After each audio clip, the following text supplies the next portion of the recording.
As Trace told you a few minutes ago, an Ohio police officer is on paid leave after a traffic stop turned into a terrifying situation for one family. Take a look at the video. The officer can be seen pulling a stun gun on one of the men who is lying on the ground. We're getting them right now.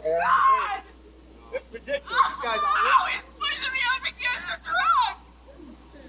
You just keep filming. No, would you stop? Okay. No, Okay. no. It's All raining. right. My arms are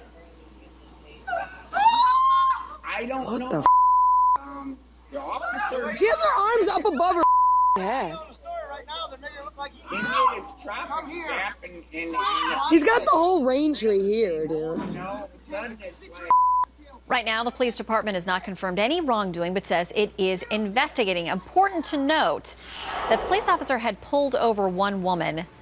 Her father-in-law apparently came along, didn't like the fact that she'd been pulled over. He got involved, and as we like to say, all hell broke loose from there. So joining us now to talk about it, Lise Wheel, Fox News legal analyst, and Anna Yum, a criminal defense attorney. Welcome to you both. Good to be with you. Thank you. All right, we're learning a little bit more about the backstory here. Apparently, this young woman allegedly was pulled over because there was some kind of tampering with her license plate. Her father-in-law saw that she'd been pulled over. He got involved.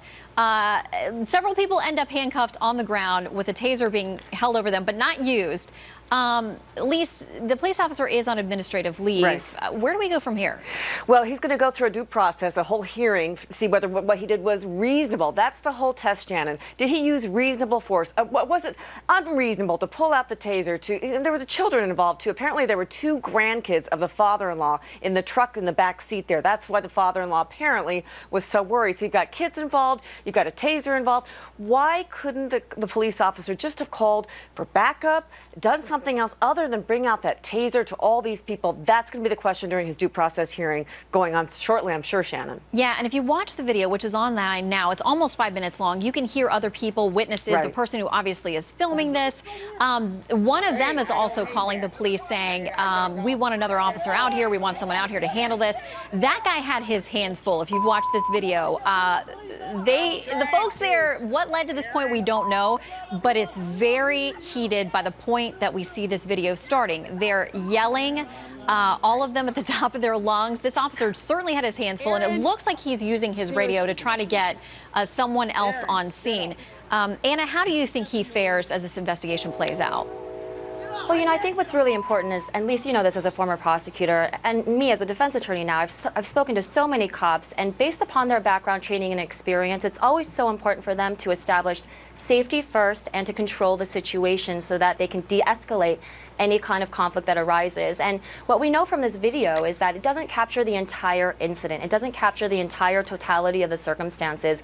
It only captures the point where the people are already handcuffed and on the ground. But what you do see from this video is that there is chaos. There's so much tension that's going on. People are yelling, people are swearing, and this officer, like you said, does not have backup at the time. He doesn't know exactly what's going on, and I think the video shows that he's trying to at least calm the situation to make sure that his safety is protected and to de-escalate the tension in that particular situation. Except we do hold police officers to a higher standard. We really do. They're supposed to have this really tough skin. They're supposed to be able to handle something like this. There were no guns involved, no knives, no kind of weapons that these people had, including the children and maybe two kids in the back and this other children on the ground. So to use that kind of force, or to at least display that kind of force, puts the officer in a bad light. What about the fact, though, that this officer was trying to handle a police stop for what apparently was allegedly a doctored license plate, something about that, and the fact that somebody else zooms up, hops out of the car, starts yelling at the officer by the officer's account. By the officer's account. Anna, Right. how does that factor in? And something else I want to ask you about as well.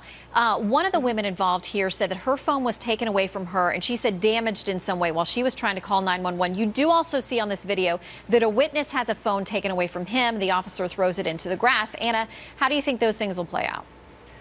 Well, I think that if you look at the totality of the circumstances, clearly you see that these people are on the ground. He doesn't kick them. He doesn't use his baton. He doesn't actually from what I can tell, discharge the taser. He's basically trying to de-escalate the situation. And keep in mind, this person, Mr. Tutkowski, he was not a complete angel in the situation. He didn't like the way the officer was speaking to his daughter-in-law. So then he starts yelling expletives at him and saying, I don't effing like the way you're talking to me, and you harass people for no reason. And clearly everyone else is yelling expletives too. So I think if you look at everything and what the officer's saying, I mean, this guy, actually, Mr. Tutkowski, is facing criminal charges. He's facing resisting arrest and misconduct during the course of an emergency. Yeah. We've so got I to think leave what it. this officer was trying to do, especially in light of the fact that he didn't have backup, is Right. trying to, again, like I said before, control the situation. And when other people are videotaping and obstructing his investigation as well, I think he was trying to do the best that he could given the resources that he had. We got to leave it there because we're out of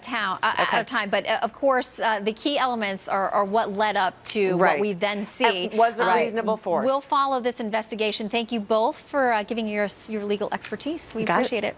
Thanks for having us. Well, a message from